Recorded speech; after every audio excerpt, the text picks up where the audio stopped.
Buenos días, que Dios me los bendiga. Un placer estar como siempre.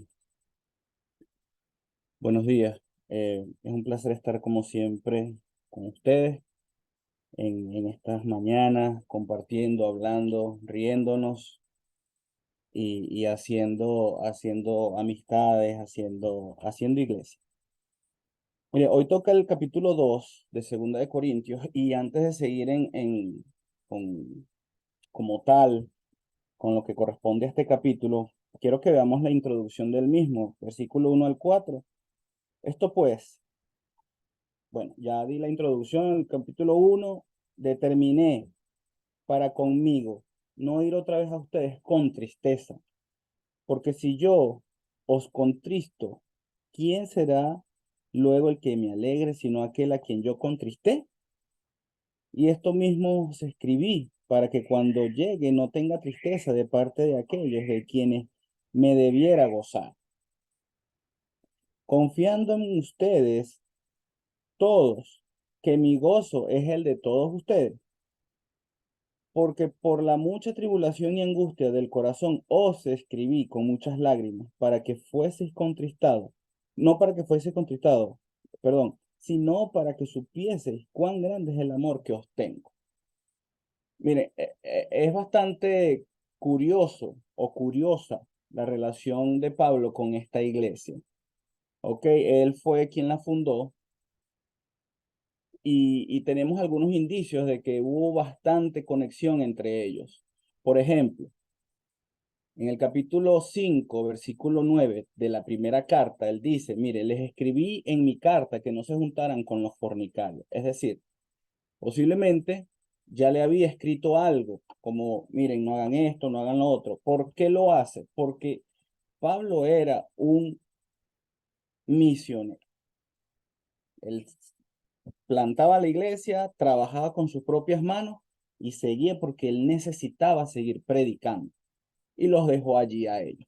Entonces, posiblemente él les escribe algunas cosas, entre esas, no se junten con los fornicarios, que era algo demasiado común en esta ciudad, por su cultura, que la estudiamos en su momento, y por su libertinaje sexual. Entonces, no se junten con los fornicarios. Y les dice, yo les escribí en mi carta, o sea, ya en 1 Corintios 5:9 nos da un indicio de que ya les había escrito alguna vez.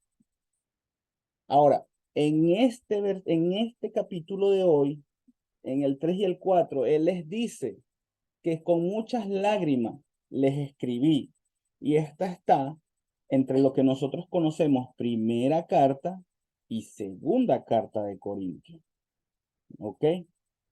También tenemos que entre esas dos cartas, Pablo, Pablo posiblemente los haya visitado y eso se va a dilucidar en los próximos capítulos. No pienso tocar porque eso le corresponde a los otros hermanos, pero quiero que tengamos en contexto esto, la relación tan estrecha entre Pablo y estos hermanos, porque tuvieron varios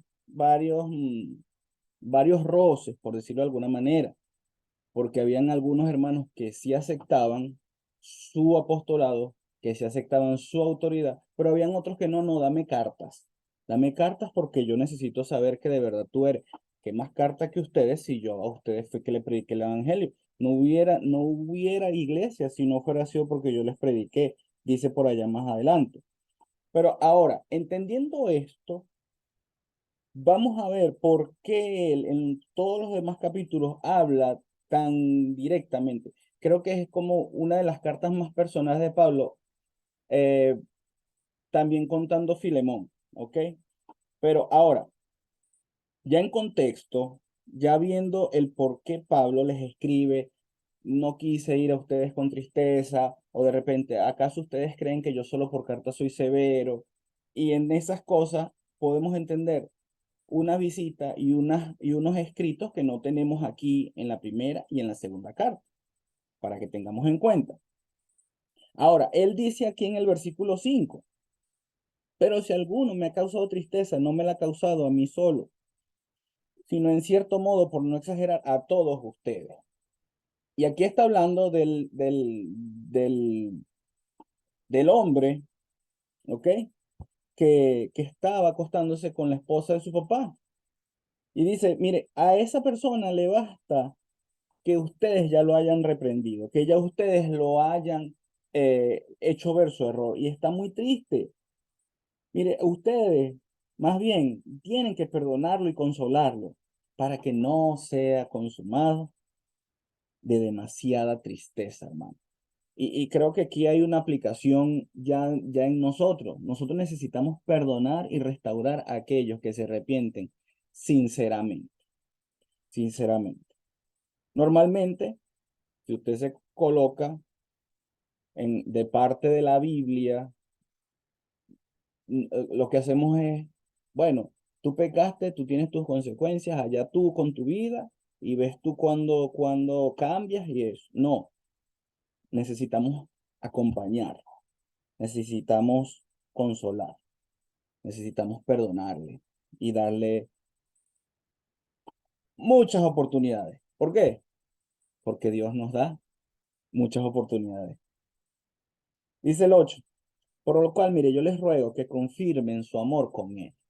Y el amor lo vimos ya en la primera carta, ¿ok? El amor.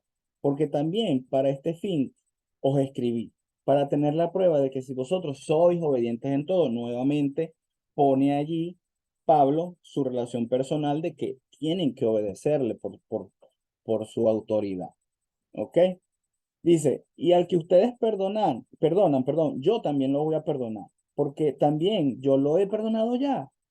Si algo he perdonado por ustedes, lo he hecho en presencia de Cristo, para que Satanás no gane ventaja sobre nosotros, pues no ignoramos sus maquinaciones. Y aquí vemos que él siempre está dispuesto a sembrar algo entre hermanos. Y él no es que te va a colocar ahí una voz interna para que, no, él siempre manda a otros hermanos, ¿ok? Pero nosotros, ¿qué tenemos que hacer? Si confirmamos nuestro amor para las personas que pecan, y cuando pecamos somos confirmados con amor, entonces Satanás no tiene ninguna ventaja sobre ninguno de nosotros. ¿Ok? Sigue Pablo, mire, cuando llegué a Troas para predicar el Evangelio de Cristo, aunque se me abrió puerta en el Señor, no tuve reposo en mi espíritu por no haber hallado a mi amigo Tito o a mi hermano Tito, que dice la Reina Valera. Así despidiéndome de ellos, partí para Macedonia. Ok, la importancia, la importancia de tener relaciones con otros hermanos. Mire, aunque tuve puerta abierta para predicar, no pude estar tranquilo porque no conseguía a Tito, el mismo Tito de la carta, ¿ok? Te rogué que te quedaras en Creta y todas estas cosas. Es necesario entender que Pablo, aun siendo apóstol y habiendo pasado por tantas cosas que va a decir más adelante, no había perdido su humanidad. Y no es su humanidad pecaminosa, que él también luchaba con eso, sino su humanidad sentimental, en los vínculos en la congregación es necesario. Las relaciones en la iglesia son necesarias.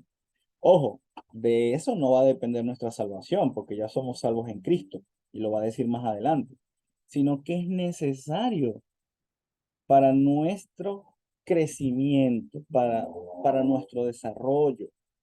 Dice la palabra de Dios que debemos estimularnos al amor y a las buenas obras.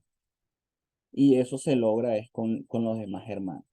Que de repente no piensen igual que nosotros, que no actúen igual que nosotros, que a veces hasta metan la pata, incluso más nosotros, pero necesitamos confirmar nuestro amor. ¿Ok? Versículo 14. Mas a Dios gracias, el cual nos lleva siempre en triunfo en Cristo Jesús, y por medio de nosotros manifiesta en todo lugar el olor de su conocimiento. Nuevamente, lo necesario. Dios lleva siempre a Cristo. Y por medio de nosotros, pero ¿cómo? De lo que hacemos, de lo que decimos, cómo actuamos. cómo llevamos nuevas de salvación, cómo llevamos el amor, que dice, confirmen el amor, el versículo 8. ¿Cómo lo hacemos? Eso nos distingue de las demás personas. Llevar el olor de su conocimiento. Dice, porque para Dios somos grato olor de Cristo en los que se salvan y en los que se pierden. ¿Ok? Y aquí recordamos lo que yo les hablaba. Eh, las ovejas, cuando nacen y mueren, una madre queda sin hijo y eso se le colocaba a otro hijo que quedaba sin madre. Ahora, somos grato olor en Cristo porque nos han puesto las ropas de Cristo. ¿Ok? Y dice, y a los que se pierden. A esto ciertamente olor de muerte para muerte, y a aquellos olor de vida para vida. Y para estas cosas, ¿quién es suficiente? Nosotros no lo somos, pero en Cristo sí. Por nuestros propios medios no lo vamos a lograr, pero por Cristo sí. Dice, pues no somos como muchos que medran falsificando la palabra de Dios, sino con sinceridad, como de parte de Dios y delante de Dios hablamos en Cristo. Y aquí ya comienza a dejar algunos indicios de qué va a hablar más adelante. Recuerden que Pablo, volviendo también un poquito al contexto, Pablo no, ya en este momento no tenía dinero que pudo haber tenido en el judaísmo, no tenía esa posición de autoridad que pudo tener en el judaísmo cuando era fariseo y perseguía a la iglesia. Y dice que yo deseché eso. Pablo era un simple constructor de carpas, un simple constructor de tiendas que las vendía en el mercadito allá.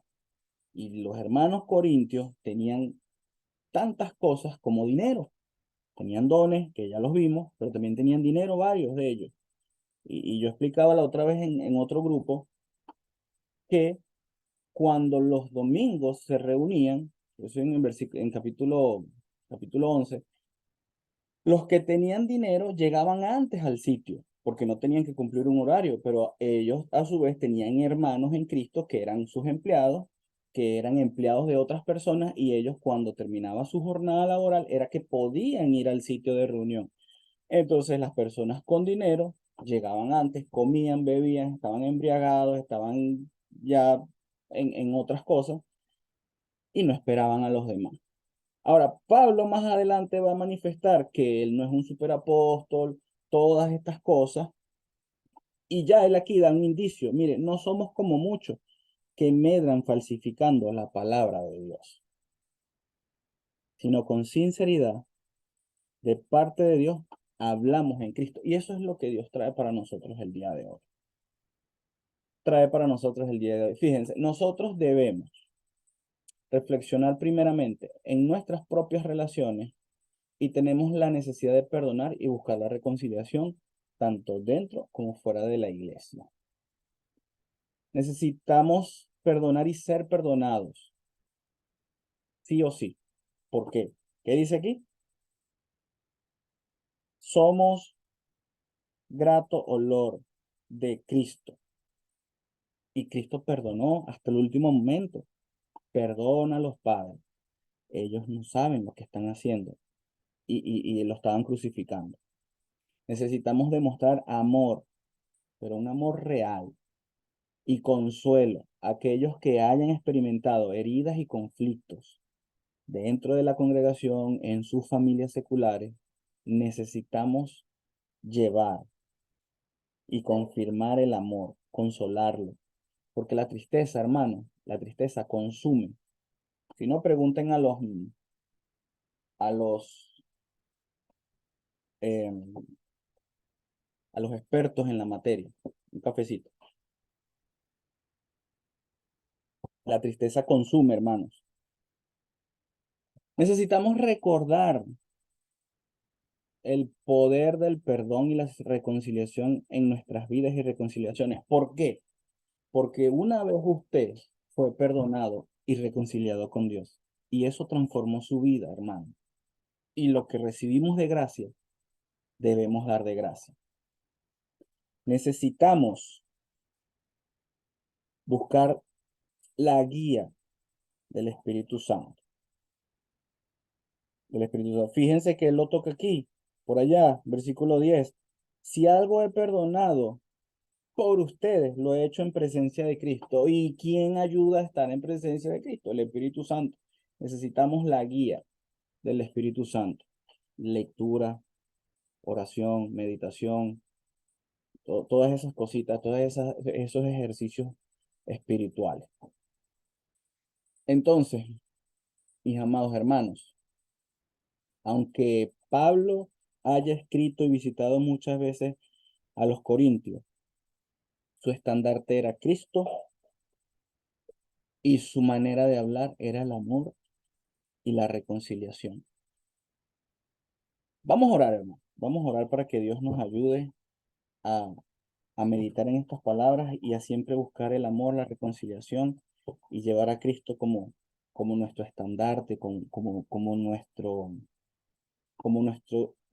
nuestra identidad. Que nuestra identidad sea Cristo y que el Espíritu Santo nos guíe. Vamos a orar. Padre, te damos muchas gracias por tu amor y tu misericordia, Señor. Gracias por tu palabra, Señor, que nos ayuda día a día a parecernos más a tu Hijo y a buscar de ti, a buscar el consuelo en el Espíritu Santo, a buscar la guía en el Padre. Gracias por tantas cosas que nos das. Gracias porque nos dices que sí muchas más de las veces que nos dices que no, Señor. Nosotros pedimos cosas, pero tú ya nos has dicho que sí a la vida, a levantarnos, a comer, a conectarnos aquí, a tener una familia, Señor. Y lo mejor de todo, nos has dicho que sí a la salvación, Padre. Gracias por eso. A veces no lo vemos, no lo entendemos porque son cosas tan cotidianas, tan diarias, Señor, que las pasamos por alto. Pero estás tú allí con nosotros siempre, Padre. Bendícenos con, con el consuelo de tu Espíritu. Bendícenos, Señor, sabiendo perdonar, sabiendo amar, sabiendo confirmar el amor hacia los demás, Padre. Porque si no amamos a los que vemos, ¿cómo te amamos a ti que no te vemos, Padre? Gracias, Señor, por este espacio. Gracias, Señor, por todos estos hermanos que están aquí y que nos ayuden día a día a afrontar todos los días con una mejor actitud, pensando en Cristo y pensando en ti, Señor. Ponemos esta oración en tus manos, este pequeño devocional en tus manos. Bendícenos en el nombre de Jesús. Amén. Que Dios me los bendiga, hermanos. Gracias por su atención.